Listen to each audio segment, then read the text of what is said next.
একজন ছাত্র আমাকে খুব সুন্দর একটা প্রশ্ন করছে যে স্যার হোয়াট ইজ অবজেক্ট, যেটা আমি পিছনে লেখছি, দেখো স্ক্রিনের মধ্যে দেখা যায় হোয়াট ইজ অবজেক্ট। এখন দেখো ইংলিশ ভাষার মধ্যে অবজেক্ট কিন্তু দুই রকম থাকে। দুই রকম মানে আমি কোন সেন্সে কইতেছি, একটা হইলো যখন আমরা ইংলিশ ভাষার মধ্যে গ্রামার উল্লেখই করতাম না, মানে গ্রামার না উল্লেখ করি আমরা যদি অবজেক্ট কী জিনিস, তো অবজেক্টের বাংলা শব্দ হচ্ছে বস্তু। ঠিক আছে, বস্তু বা দ্রব্য। হুম। তো আমি এই যে এটা একটা বস্তু আমি কইতে পারি না, তো আমি কইম it is also an object.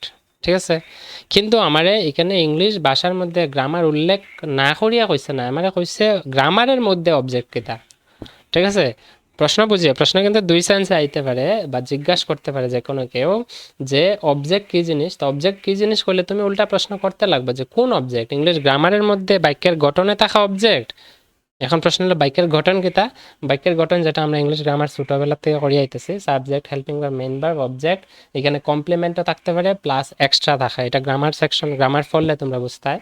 ঠিক আছে, যারা বেসিক গ্রামার জানো তোমরা জানো যে কোনো একটা সাধারণ বাক্য অ্যাসার্টিভ সেন্টেন্স করলে আমরা বাক্যের গঠন বানাইলে subject, helping verb, main verb, object থাকে।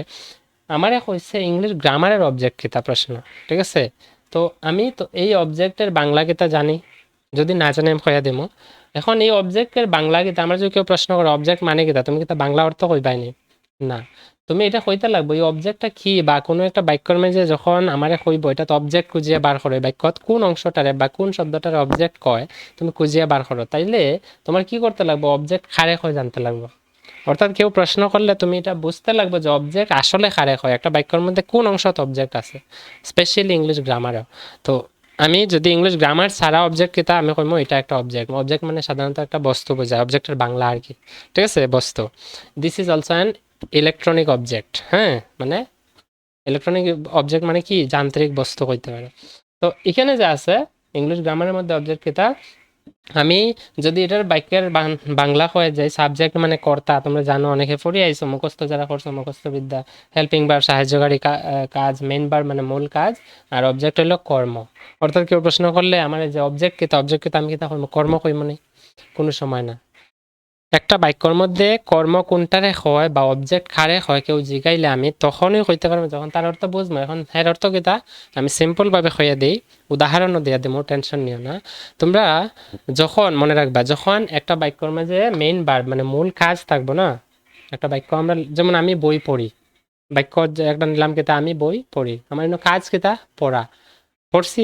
এখন এই যে কাজটা করছি, কাজের প্রভাব কার উপরে পড়ছে, এই কাজটা যে করছি কার উপরে কাজ করছি, বা কার কাজটা করার পরে এটার পরিণাম কি হয়েছে, এটার প্রভাবটা কার উপরে পড়ছে, এটা হইলো গিয়া অবজেক্ট। তার কিছু বুঝছি না, স্পষ্ট হয়েছে না, স্পষ্ট তখনই বুঝবা যখন উদাহরণ নেব। যেমন দেখো আই রিড, যেহেতু একটা বাক্য লেখলে প্রথম অক্ষরটি বড় হাতের দেয়, বাকি সব ছোট হাতের, এখানে আমি বড় হাতের দিলাম, এটা জানো তোমরা বেসিক, জাস্ট বোঝানোর পারপাসে। ঠিক আছে, আই রিড বুক। হ্যাঁ, আই রিড বুক।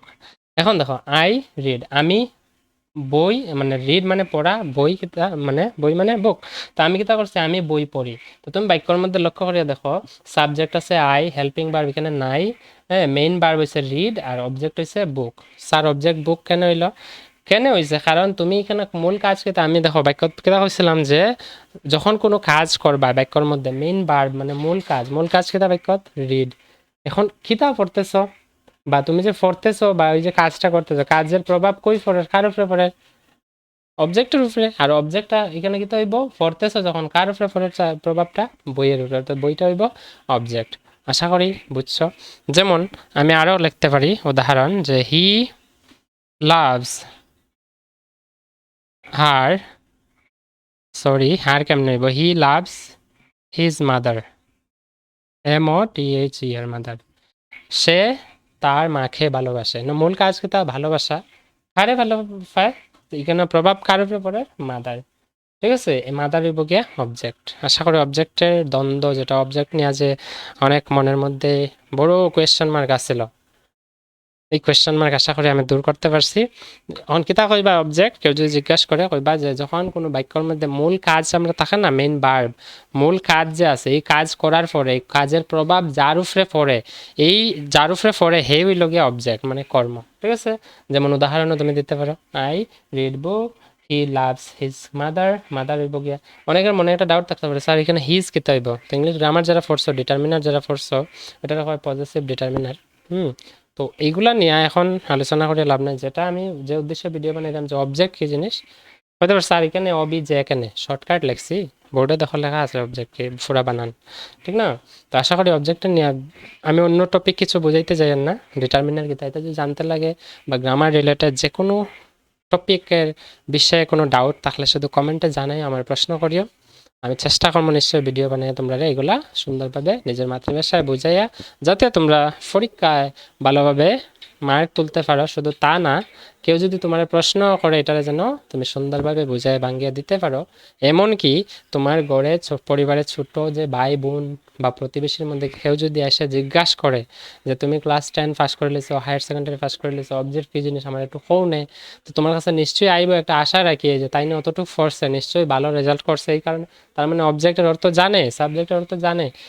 তো এই তারে তো যখন তোমার প্রশ্ন করবো এটা বোঝানোর উদ্দেশ্যে শিখবা, আর যখনই কাউরে বোঝানোর উদ্দেশ্যে শিখবা তখন মনে থাকবো। তো আর বেশি লেকচার দেবো না এক ভিডিওর মাধ্যমে। ওকে, যদি কোনো ডাউট থাকে কমেন্টের নিচে জানাও। দেখা হবে পরে আরেকটা নতুন ভিডিওতে নতুন কিছু নিয়ে। ততক্ষণের জন্য ভালো থাকবে, সুস্থ থাকবে। Take care.